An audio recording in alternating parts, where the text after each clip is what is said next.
Good, very winter evening, and welcome to Revolutionary Health. Here with the Counter Narrative Project. Revolutionary Health is a program that we do on a weekly basis. So if you are watching us on Facebook, please don't just watch the show. Hit like so that you can know when upcoming shows are happening. You also want to follow us on Twitter. So you can follow us on Twitter at Building Desire, and you can follow us on Instagram at The Counter Narrative. So my name is Johnnie Cornegay. I am the mobilization director for the Counter Narrative Project, and I am joined with... My name is David Malbranch. I'm an internal medicine physician and public health activist. And part of the Revolutionary Health crew every week. Hi, I'm Quintin Robinson. I'm an infectious diseases HIV sexual health provider here in Atlanta. I'm hanging out with these guys. Yes. So, okay. Dr. Q, welcome back. Thank you. We wanted to have the conversation about PrEP is just such an important topic, and we wanted to make sure that we didn't just do it one time, right? So we have to keep having this conversation because there are still people who don't know things. Right. So I have some stuff I want to cover, so I have questions, right? I am hoping that we can learn about some new stuff as well during this show. So I want to jump right in. Before we do that, if you have questions, please put them into the question box, and our producer and director, Alvin, will read those questions. And we want to make sure that we get to those tonight as well. And the Counter Narrative Project, please. Oh, and I'll talk about that later, how you can get one of those shirts. Anyway, okay, y'all. So my first question, this has come up now twice in the last couple of weeks. I thought a lot of folks knew this, but I don't know that they do. Why is it important to use PrEP? So if you choose to engage, right, and you choose to take PrEP, we're not saying that everybody should, or it's your choice, right? Why is it that some folks may want to consider condoms along with PrEP? All right, so I don't necessarily think it's a may consider. It's more for me a should consider. Gotcha. Condom usage with PrEP. So when we talk about PrEP, it's HIV prevention. Mm-hmm. So there are so many other sexually transmitted infections out there in terms of, I'm pretty sure if you've kind of been paying attention to the media, yay for 2018, we've had the highest number of STDs in this country since, it was like 2.3 million cases last year of sexually transmitted infections. So we've kind of hit that high point. So you got syphilis, gonorrhea, chlamydia, herpes and genital warts. Condoms really don't protect against those, but Truvada for PrEP is HIV prevention. It does not prevent, all those other things that can go along with being sexually active. So that's the one thing that I would say is important for PrEP and condoms, but there are so many other things to consider. So if you are prescribed PrEP from your provider, that conversation should happen. And then, it's an individual decision. Some of my patients who are on PrEP, they're in monogamous relationships with a person who's living with HIV. They're not having sex with anyone else. If they choose not to use condoms, I say it's perfectly okay. Right. But just understand the consequences if someone steps out, or if you open the relationship up, there's this potential for, other things to come into play. So yes, PrEP and condoms, it's a should thing, but there are always individual cases where you can have that conversation in terms of negotiation of condom usage. Yeah, and I think it's important, like for people who are watching, like if you go to a provider, make sure you just talk to them and be completely 100% upfront with like what you're doing sexually. Because most providers, if you say, yeah, I have a boo, or yeah, this is my partner, they're going to assume that you don't have any other sexual partners. Like there are a lot of cis, hetero, and also gay providers who always think about this one-on-one kind of monogamy paradigm. They think that that's what everybody's doing. And if that's not what you're doing, everyone's relationship is doing, be honest about what you're doing sexually, and then talk about, can I do this? Should I be using condoms? Because some people will be like, I'm with my partner, I don't use condoms with him, but when I step out, then I use condoms. And so everybody kind of is a little bit different. But that's one of the reasons, like when you're on PrEP, and just a reminder, in case you didn't catch the first video for this, you can go back to YouTube and watch our first talk about PrEP with Quintin and Johnnie. I think you were Charles. Charles was with the first one. So I think you can go back to get the nuts and bolts about what PrEP is, but we're going to take it a little bit farther this time. And so that's one of the reasons, like when you're on PrEP, you should be following up every 3 months, maybe 4 months at the most. And I think there's some new guidelines that I saw that were just released, but they're available for public comment. So they're not going to be official until January. So we can actually go online and actually make a comment about these official recommendations as they're being formulated. Did the you ones see that that? came from the United States, like this is a big thing. The United States Preventive Task Force, the USPTF. PTF. It's a preventive task force that actually does a lot of preventive health screening. Like they make recommendations as far as mammograms, colonoscopies, vaccinations, stuff like that. Who should be on certain medications at what time? And so they're giving this big thing about PrEP right now, and it's huge because they haven't endorsed it because before. The thing is, if this organization endorses it, it kind of carries it over to the point now insurance companies will pay for it without. So that is when the United States Preventive Services Task Force says this is something you should consider.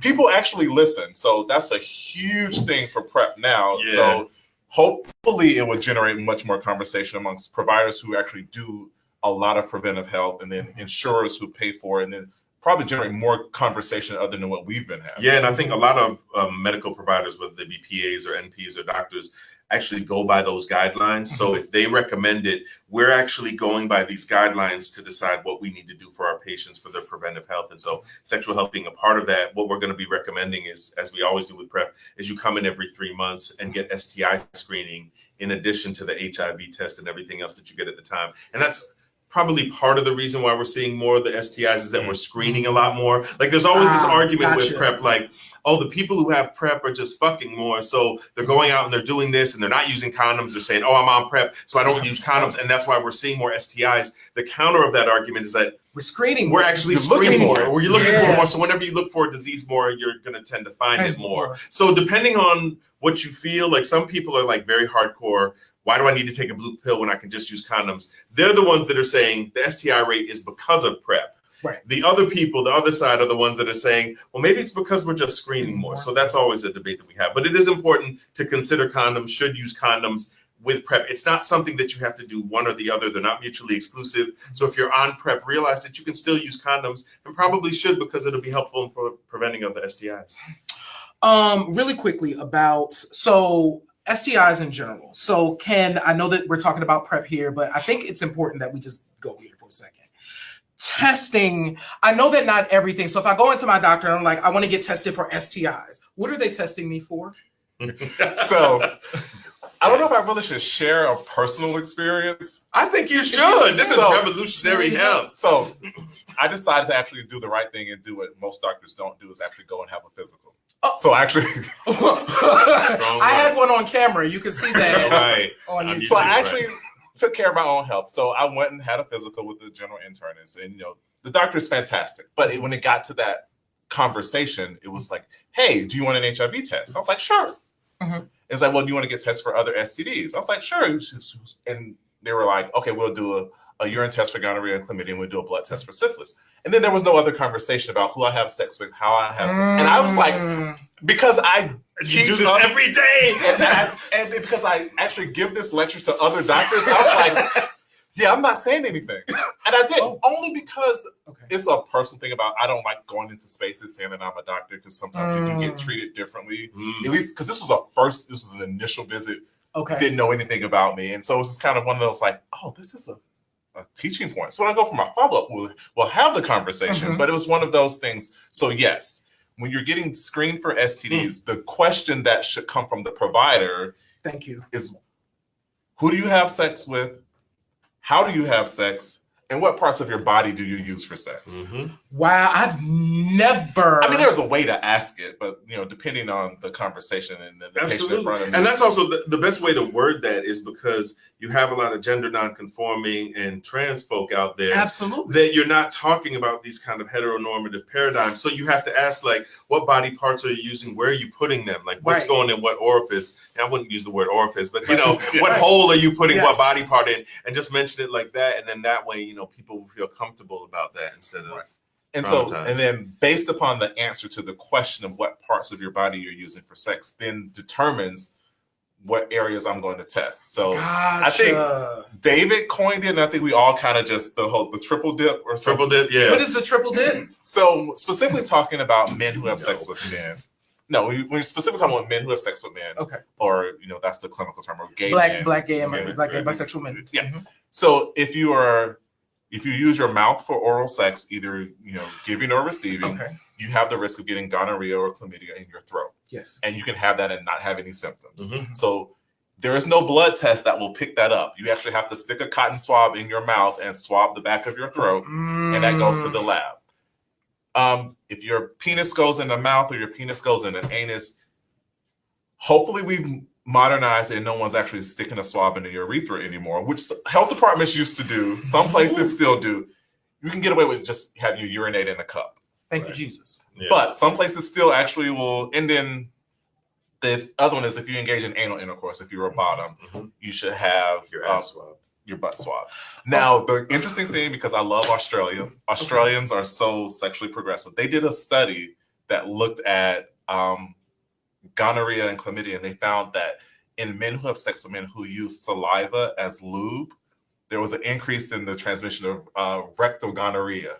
And I was like, leave it to the Australians to do something like and that. actually, I was gonna say, because rarely that I'll do this, but if like some people will say, well, I don't bottom, but they may let somebody eat their ass. Yeah. And so I would tell people, like, someone can have gonorrhea in the throat or chlamydia in the throat and eat your ass out and toss your salad and end up giving it to you that way. Yeah. And the crazy thing is that people will get mad. People will say, like, why didn't they tell me about the gonorrhea, chlamydia? Why didn't they tell me they had it? And it's like they didn't have any symptoms. Right. So if they don't have any symptoms, they don't even know that they have it. That's why it's important to screen. Right. And it goes back to, again, because I'm the nerd of the group, and I always quote. You're the most nerdy. What are we There's like a saying? Like, we continuum. all have There's a different continuum things that we nerdum. nerd. Right. So there was yet another He's a study. science medical nerd. So there was a study they did in Montreal and Chicago where they looked at how often doctors would miss oral and rectal gonorrhea if you went to your doctor and you wanted to get a test for STDs or STIs, and all they did was have you pee in the cup, and you had no symptoms, and they tested your urine, and there was no gonorrhea and chlamydia. But if they swabbed your throat or swabbed your rectum, they would have missed 90 to 95% Crazy. of asymptomatic oral and rectal gonorrhea. Oh, Yeah. okay. So Yeah. thank you for That's this. well beyond PrEP, but No, that's the reason right. why you should.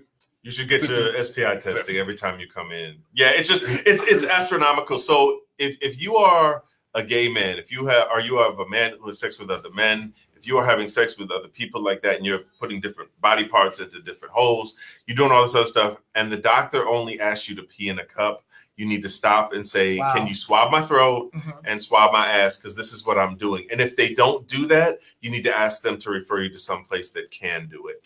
Because they're not doing a full sexually transmitted infection screening for you.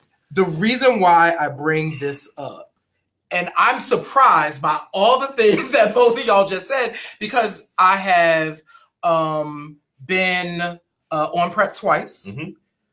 I've never had one. I've been asked the questions in this very weird way because there's like check boxes that people have to fill out, but I never realized that there were these other tests. So thank you. Yes. And then, not to forget the other STIs, there's a blood test for syphilis, and you should get tested for hepatitis B and hepatitis C. Yep. Thank you. So we have to have a whole show where we talk about this some more because I have all these questions, but I want to get back to PrEP. Right. So speaking of, there are pictures. Okay, Yes. we have to do that. Revolutionary Health. There's going to be pictures. Okay, so the second time I took PrEP, it was crazy. So I got my prescription. Everything's good. I'm like, oh yeah, I've done this before. It's fine. Mm-hmm. I was traveling and just not feeling well. Like I just was, and I swore I was like, do I have like the flu? Like what is wrong? Why am I nauseous? And then I remembered I started PrEP a couple of days. I started Truvada a couple of days prior. Mm-hmm. And after about 3 days, I would say 3 days, it like subsided, but it freaked me out. So that was my first time. Have y'all heard about like that sort of thing where people experience like the nausea? It's usually a low percentage though with PrEP. I think from a lot of the studies, it's probably less than 3% that'll have like abdominal pain, nausea, vomiting, any kind of rash and stuff like that. But what I always tell people, and I I don't know if you do the same thing. We do a lot of the same approaches with folks, but I usually tell them when you start PrEP, you can take it with or without food. That doesn't affect the absorption. Gotcha. Like it's going to work well Oh. whether you take it with a meal or without a meal. However, if you're not used to taking pills, there's coating on the pills, and everybody's different as far as how their body reacts. So I tell them when you start, take it with food. Some people do orange juice, some people do milk, some people make sure it's a full meal. But I tell them to take it, and then usually my rule of thumb. You said you didn't have the symptoms for about 3 days. It went away after 3 days. Yeah. I usually give them about 1 to 2 weeks. Okay. Like 2 weeks, if they're still having symptoms after 2 weeks, then I get concerned. But remember that the body has to get used to you're putting a foreign substance in your body. So you got to figure that out. I call it the AND syndrome. Yeah. The So AND syndrome. AND. So Okay. for starting any medication, whether it's Truvada for PrEP or this medicine for your blood pressure or this multivitamin, you can have abdominal pain, nausea, vomiting, or diarrhea with anything. So it's called the AND syndrome with any drug. Right. So, and I say the same thing about 1 to 2 weeks, kind of stick through it. If you take it on an empty stomach and you feel ill, try taking it with food the next time. And it usually will improve or go away within 1 to 2 weeks. Yeah. And even those like, when you see the Truvada commercial, I don't know if y'all have seen the Truvada commercial that is now, and it's a direct-to-consumer advertising, and they go over everything like they would with like a drug like Cialis or Lipitor or something like that. They mention some of the potential side effects, and they mention some of those like the AND syndrome, but they also mention potential of bone disease, fractures, and kidney problems. The occurrence of those side effects are so rare. And some I've seen, the highest I've seen is probably 2 or 3%. Most of them are less than 1%, but it's really, really rare that it happens. But that's the reason why every 3 months we're checking your kidneys. Every 6 months we do a urine test to make sure you're doing okay. And for some people who may have other risk factors, if they're older, on steroids, have a family history of some other things, we may check a DEXA test, which actually checks for your bone density and how strong your bones are. But those things I don't see that much. Yeah, I haven't not that common. I don't see it with my PrEP patients. What was interesting, because I'm in a private practice, we have the ability to do DEXAs in our office. On site? In the office. So I had a patient who had been on PrEP for 2 years, saw the commercial, and we talk about the bone stuff, but it is so uncommon that after 2 years of seeing him and he's been doing well on it, I didn't think about. Yeah. And he was like, "Well, can you check my bone?" I was like, "Sure, go upstairs, we'll check your bone density." So Yeah. cool. And then we actually did it, and his was fine. But it's Right. kind of, it's not something that's standard. But if you have access to it, you can do it. But with the commercial though, when you see any commercial for any drug, they run down this whole list of things, and that's just because they're just required to do that by law. But I mean, I honestly have I've been doing PrEP. I've been doing it for 3. Like I've been doing it heavy for 3, but it's been approved for 6. Yeah. I haven't.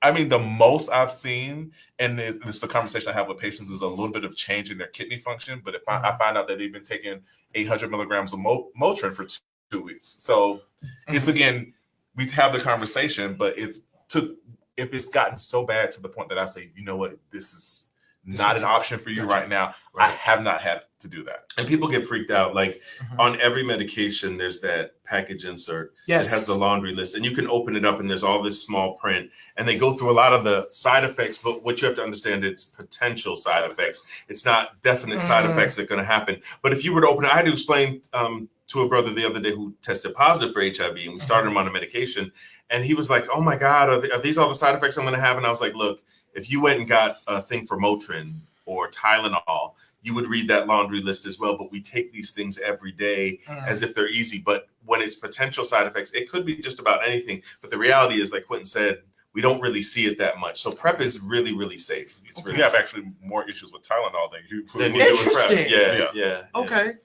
I have a question for you, Dr. Q. So you mentioned that you've been doing this, heavy for 3 years. Have you seen more Black gay and bisexual men coming through about PrEP? So that's the hard part for me, because that kind of gets into the social issues in terms of HIV and access. So I have a good number, but the majority of the patients that I've been seeing on PrEP have actually been gay white men. And I personally, by doing things like this and actually speaking in the community, kind of pushing it, saying this is available. And it's kind of that conversation with Black men specifically about where do you go for healthcare, and then even for them to come see me, it can be a little bit stigmatizing because I am an HIV provider in an infectious disease clinic, and this is someone who's HIV negative who wants to stay negative, but it's that environment, and I try to make it like this is a welcoming environment. It's it's whatever. My job is to keep you healthy and keep you negative. So forget about everybody else around you. Right. But I personally have seen more gay white men on PrEP than I have. Now I have seen a little bit of an increase, but it's a matter of getting the word out and knowing where to go. And you know, before December 15th, if you don't have health insurance, December 15th, the Affordable Care Act is open enrollment. So in terms of Black men who don't have health insurance, and it is covered by commercial insurance, Medicare and Medicaid cover it as well. So it's just a matter of just kind of making your way to somebody's office or having a conversation and educating your primary care provider about it. Yeah, a lot of times that's what happens is that folks in the community, we know about it before a provider does. And so you have to educate the provider because a lot of the internal medicine, family practice, OBGYN aren't regularly prescribing PrEP. It's new to them. And so they won't know. So a lot of times the onus falls on the community to say, hey, this is something I'd want to take. And the provider may be like, well, I'm not familiar with that, or I don't want to do all these tests. It's like, well, look, it's the same thing that you do when you have somebody on high blood pressure meds or diabetes meds. You check certain labs at certain times. So this is the same thing. So sometimes it's up to the community to educate the providers because they're the ones that are slow on the uptake with PrEP. So I'm going to read this comment because I saw it come through. It came through from Anthony Antoine. Hey, Anthony. I want to shout people out. Anthony, Randy. Thank you so much, Randy, for being on the show. And Art, thank you so much for watching. And hey, Royce. So Anthony said, saliva? I do this work and just learned something today, and that's why I watch. Thank you, Revolutionary Health. No, honestly, I literally Australia. It was an Australian study. I don't even know how I came across it. I was like, this is why the United States is somewhat behind, because we would not have figured out how to do that study. You know what? Okay. So and we don't want to admit that people use spit as lube. Yes. That's the other part of it too. Like people don't think that folks are old school and still use like spit, Vaseline, cocoa butter, that kind of stuff. Absolutely. Speaking of so with Dr. Q guy here, he was like, I got like information. Where is this information that you have about? Oh, so this was kind of information overload. So I guess this is Johnnie jumping into kind of the next section of like, other than Truvada for PrEP, what else is out there? Because like, I really don't want to take a pill every day. Sometimes I don't have condoms on me. What else can I do to stay HIV negative? Right. So right now, Truvada is all we have, but there are a whole bunch of other studies going on. So I'm just gonna. This is like 4 pages of like fine print. Do you see this print? Of international. You can't even read it. So there are a bunch of international studies. So what I like is this little wonderful pictogram. Perfect. Where did you find that? So it's AVAC. AIDS Advocacy? I can't remember it now. AVAC. Yeah, AVAC.org. AVAC. AVAC.org. Okay. So it just talks about the future of antiretroviral prevention. And this is updated as of October. So you have things from pills, you have injections, you have implants. For women, there's vaginal films, vaginal pills, vaginal rings. Come through. There, Hopkins, I knew about Hopkins study. I think Hopkins is still enrolling, but they're looking at rectal enemas. I was going to say, is there anything for rectum? Okay. Right. And so then there are rectal gels. You know, there was a commentary a couple of years ago about having, partnering with a lubrication company. Smart. And having like a topical type. So there are multiple ways of HIV prevention outside of taking a pill and using a condom that people are looking at, right? Because it's not a one size fits all kind of thing when it comes to HIV prevention. There are multiple ways to look at it. So, and I think it's a wonderful thing because there's so many prevention options, and the truth is there's only one thing that's FDA approved. That's the Truvada, and actually they're working on kind of the safer version of Truvada, a medication called Descovy, which we use for treatment of HIV. There are some studies that are ongoing to see if it's just as effective as Truvada. And the big sell with Descovy is that it's safer on the kidneys and the bones than Truvada is, but we're trying to see if, if it actually works for that. There's also the injectable that you would take every 8 weeks. You go to your doctor's office, get an injection every 8 weeks, and then you don't have to take a pill. And then Q saying all this wonderful stuff, like you think about the options that you have, like people don't like taking pills, people don't like getting shots. So if we don't have that, like you could see in the next 5-6 years that we can say, okay, you can use, for women, you can use a vaginal ring. For men or women, you can use a douche or a gel. You could use an implant. You could use a patch. You could use anything that you want. And it's so interesting because people make a lot of comparisons with birth control and HIV prevention and PrEP in particular. And when you see how the science is expanding, you see like the parallels between the options that we give women who want to make sure that they don't get pregnant. You're seeing that same kind of variety coming into play when it comes to PrEP, which is amazing to me. So it's really promising for the future. Wow. Is there anything that are we close to an injectable? Is that like nearby? So I'm kind of uncertain. Okay. So only because the study is ongoing. There was a huge launch of an international injectable study a couple of weeks ago. So they're looking at it. But I think so the science, yes, from a practical marketing standpoint, you probably won't see injectable PrEP until you have injectable treatment. Gotcha. Okay. Just because, it's kind of like, because in one it's the same drug, so you want to make sure that it's the same drug. It's got 2 medications in it, and it works pretty well. So, but I think they were saying that it may be 2019, but that may be delayed. It kind of depends on what's going on. But like some of these things, we're super close. We're very, very close with it. So for those of you that need other options with PrEP, it's coming around the corner. Just be patient, and if you want to use Truvada for now, that would be a good thing. And that's your only option right now, so check into it. And then there may be a possibility of switching once the other thing gets approved. Now, of course, cost is going to come into play, whether insurance companies cover it or not, kind of what we do. So we'll have to figure out all those things. But what's exciting is that the scientists are actually moving forward with good ways to do HIV prevention. Wow. So avac.org. Everybody. So, and also I wanted to mention that if you are HIV negative, I think also if you're HIV positive and you're looking into clinical trials, like if you want to be part of the scientific studies that move things forward, either for prevention or treatment options in the future, there's a website called AIDS Info, and it's AIDS Info, AIDSINFO .nih, National Institute of Health .org. So AIDSinfo.nih.org. They actually have a list of clinical trials that are going on, where they're happening, if they're closed, or if they're recruiting potential participants. So if you're interested in being part of the solution and then part of like the science with this, and that appeals to you, whether you're living with HIV or HIV negative, this may be some option. They may have some options for you, so you may want to check that out. Perfect. Thank you so much for that. And okay, so here's the thing I heard about. This thing. So it's on-demand PrEP, right? So a couple of weeks ago, I was like, I might engage. I had so I came off of PrEP, everybody, and I literally had 3 pills in the bottle, and they're still sitting in my bathroom on the counter. And I was like, oh, well, I didn't know what I was going to do. I just wasn't sure. And I'm like, okay, I could do this on-demand PrEP.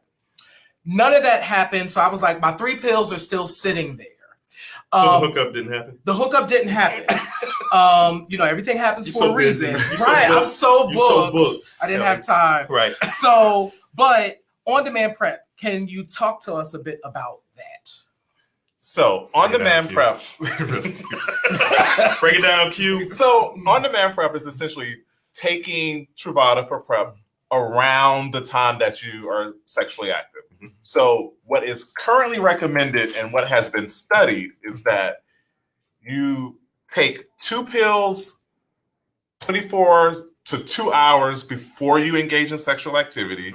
You take another pill 24 hours after sex and another pill 24 hours after that. So it's a 2-1-1 type of I would situation. have been wrong, ladies and gentlemen. I would have been wrong. Continue, Dr. Q. However, Because you only had 3. I only had 3. I was short. so and it's timed that way in terms of that's kind of how they studied it around sexual activity. So a couple of caveats to that is Please. one, it is not currently recommended by the FDA, the CDC, or any of those organizations in the United States. That's important. So in the US, when you go see your doctor, it's still 1 pill once a day, every day. However, After having taken it for 7 days. right. Yes. And so the interesting thing about the study, because again, here I am quoting yet another study. It was a French study this time. It was called PrEP. It's because the way the French pronounce everything. But what they found is that, yes, it was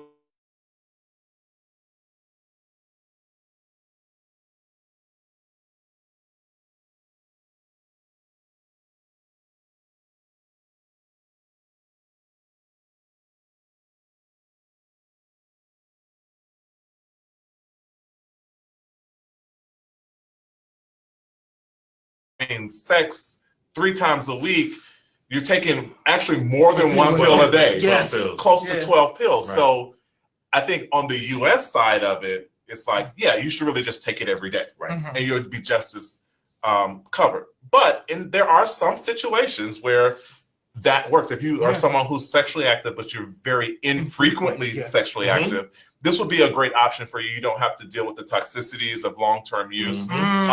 What I don't recall from the study was the incidence of side effects, like were your side effects more pronounced? Because you took 2 pills at once beforehand. Right, and then you had this period of time where it was cleared from your system. Right. Then you reintroduced it maybe a month later when you had your next sexual If that encounter. bothered you, So that I don't know. But so for those individuals and very particular situations, on-demand PrEP may be an option. But I think there are some people in the US who are doing it. It's not recommended. It's not recommended. But if it works, the science says it works. And so if you are someone who's, infrequently sexually active, or you plan your sexual activity, days in advance or as such, it will work for you. Yeah, the studies that I've seen with daily PrEP have shown that it reduces your risk of getting HIV by like anywhere from 90 to 100%. Wow. If you take it every day. The Hypergay study, I think, was 86% reduction. The other caveat that's interesting with that is a lot of people ask, well, when I start Truvada, how long does it take before it gets in my system to be effective?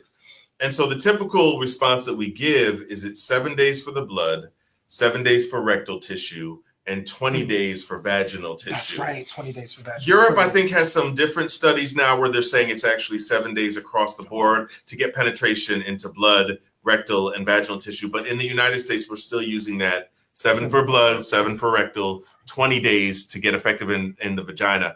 What's interesting about that is that if we're talking about Hypergay, and we're talking about you just take 2 pills and then one, if it takes 7 days to get that effective, is it actually the Hypergay? Is it actually the Truvada that's working, or is it something else, or is it just a crapshoot? Because you have basically a 1 in 300 chance of getting HIV if you encounter someone who's living with HIV, and then you have to consider whether they're on medication or not, and they're undetectable. So there's a lot of different things that, like, you have to consider with it. So it gets a little bit. Just take it every day. Right.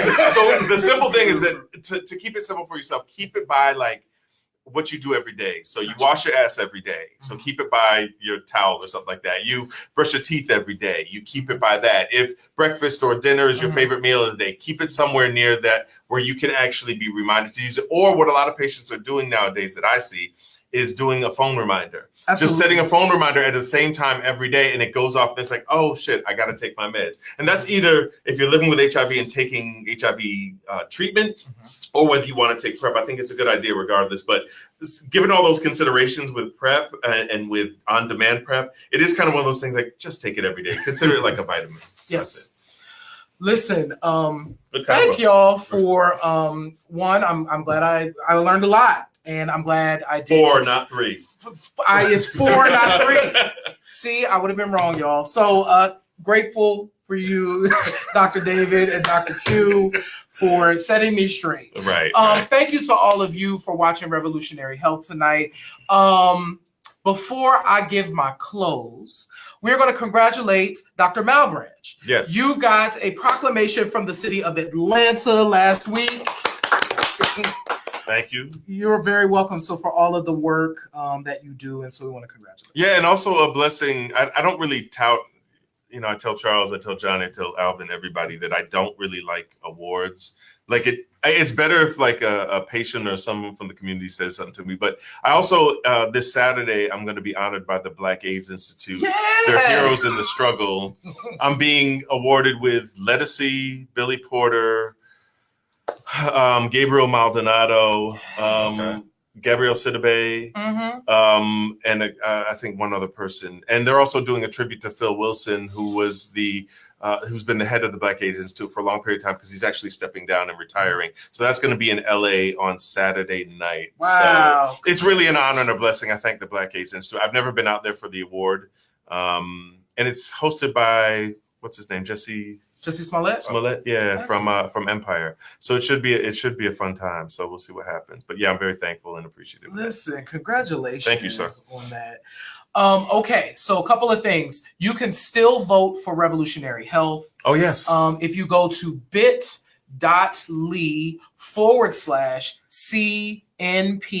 pause vote. Yes. That's pause, P-O-Z. You can go ahead and vote for Revolutionary Health. We are nominated for Best Video Series.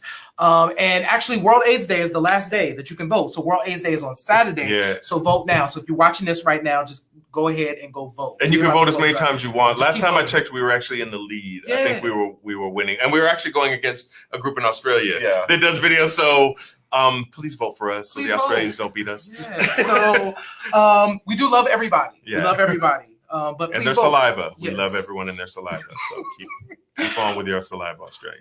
Follow us on Facebook. Follow us on Instagram at The Counter Narrative. Follow us on Twitter at Building Desire. Dr. Q, they can follow you where at on Twitter? It's at QRMD03. Perfect. You want to nerd out with Dr. Q, hit him up on Twitter. He'll get you right. Listen, thank Yeah, you all it is. so much for being with us tonight. Have a good evening. All right. Good night, y'all. Stay warm.